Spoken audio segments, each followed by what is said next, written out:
Jadi kalau gitu sebetulnya bisa dibilang kalau policy-nya itu sudah ada banyak Sudah ada. perubahan yang memberikan dukungan lah untuk UMKM gitu Betul, ya. betul. Tinggal bagaimana eksekusinya. Ya.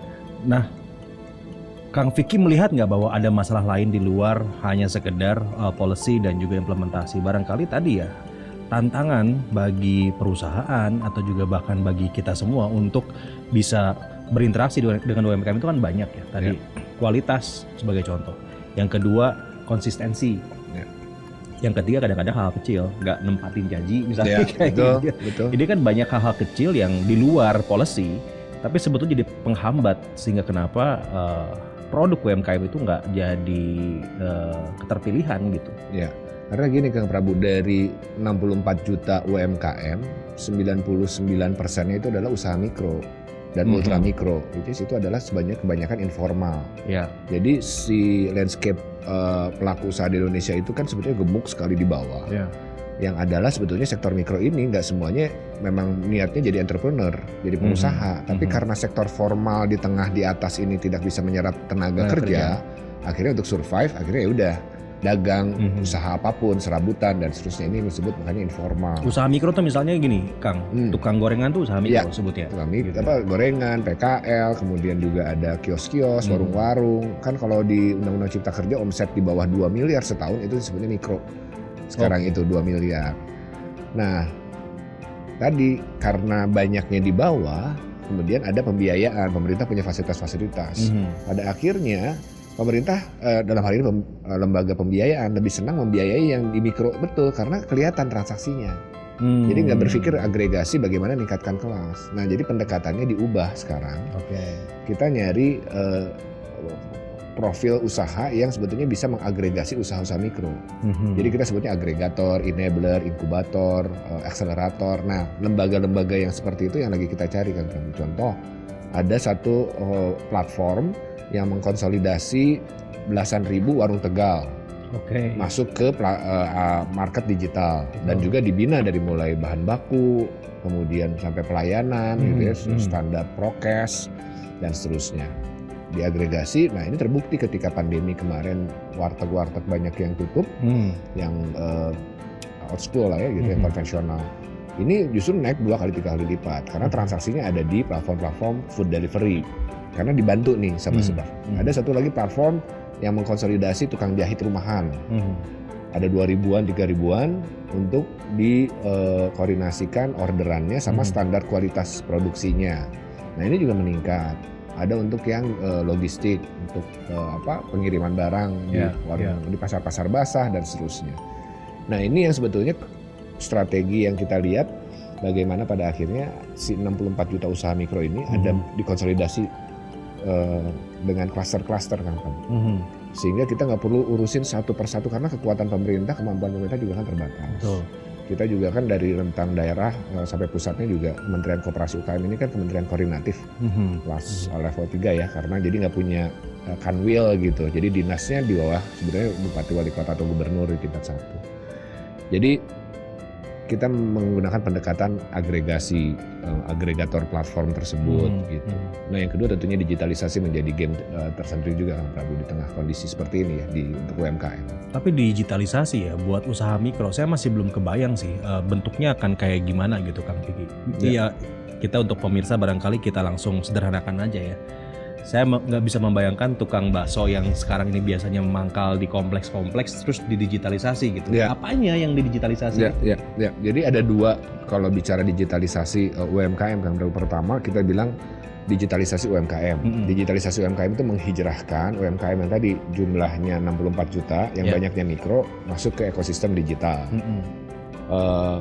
Dan yang kedua sebetulnya adalah UKM digital. UKM digital itu yang udah digital native. Yang memang bisnisnya startup kan juga sebenarnya level usahanya UKM juga. Nah, ini pendekatan benar-benar berbeda jauh 180 derajat. Nah, untuk yang kelompok pertama ini kita bagi 3 Prabu sebetulnya. Untuk yang mikro itu jangan dulu berpikir on board ke e-commerce. Karena dari banyak survei, termasuk kami juga dengan salah satu platform e-commerce, ada survei ya Kemenkop UKM, success rate UMKM yang onboarding ke marketplace itu hanya 4%. Dari 1.000 yang didampingi, hanya 400 yang berhasil buka akun, hanya dari 400 hanya 40 yang bisa bertransaksi pertama. Belum transaksi kedua, ini repeat order. Kan isunya kan tadi repeat order sebetulnya di UMKM. Nah, kenapa? Karena levelnya, usahanya, karena 75% dari survei itu mengatakan tidak bisa dikontak, tidak bisa tepat waktu yang tadi Kang Prabu juga sebutkan. Karena memang beda culture-nya, online dan offline. Biasa offline kan berhadapan langsung, face to face, interaksi, betul. Jadi bisa lobby langsung tawar-menawar. Cabenya tambahin dikit gitu kan. Kasih Stoknya ada nggak? Kadang juga stok baru tahu nggak ada kan ketika dicek nggak ada di gudang gitu kan, bukan ada pendataan gitu. Rumit jadi sebetulnya. Betul. Nah jadi oleh karenanya sebetulnya untuk mikro itu kita fokuskan onboardnya di media sosial atau minimum e-katalog. Jadi media sosial itu banyak platform, WhatsApp, ya IG, ada Facebook, ada segala macam, itu lebih familiar. Dan faktanya sekarang juga kan sudah ada yang namanya sosio-commerce sih. Itu faktanya ditergunakan. Atau e-katalog, e-katalog ya sederhana tadi tukang bakso dibuat PDF foto produknya kemudian di-share. Jadi bisa via WhatsApp, bisa order dulu gitu, masuk ke WhatsApp-nya, WhatsApp for Business. Itu kan sederhana karena memang sudah keseharian Kang Prabu di media sosial. Nah, untuk usaha kecil kita target onboardnya ke e-commerce lokal. Jadi dari 220 anggota Asosiasi E-commerce Indonesia yang level nasional yang unicorn itu kan nggak lebih dari 20-30 platform. Sisanya e-commerce lokal atau e-commerce homogen.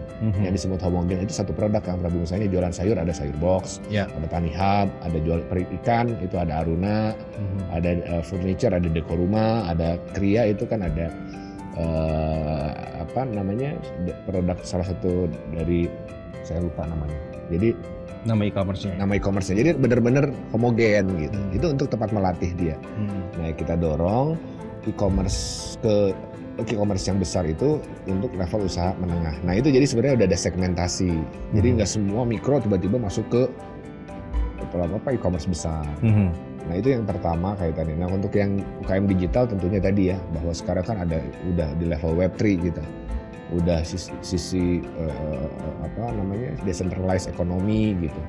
Ada blockchain, ada istilahnya NFT dan seterusnya. Kripto. Nah, ini dipelajari juga, pemerintah harus siap juga gitu. Tapi lagi-lagi ini harus bareng dengan pembuat regulasinya. Itu ada di Kementerian Perdagangan, di Bapepti, dan juga di Kominfo. Nah ini, tapi kita selalu capture bahwa jangan sampai pemerintah khususnya di Kemenkop UKM tidak siap. Contohnya apa? Kita lagi mendampingi koperasi yang sedang memang membuat koperasi NFT, koperasi kripto. Ada inisiatifnya dari teman-teman penggerak koperasi ya.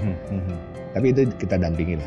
Kalau saya tuh takutnya gini, mempelajari atau memahami konsep digitalisasi UMKM ini kayak konsep yang terlalu terburu-buru gitu, Kang Vicky.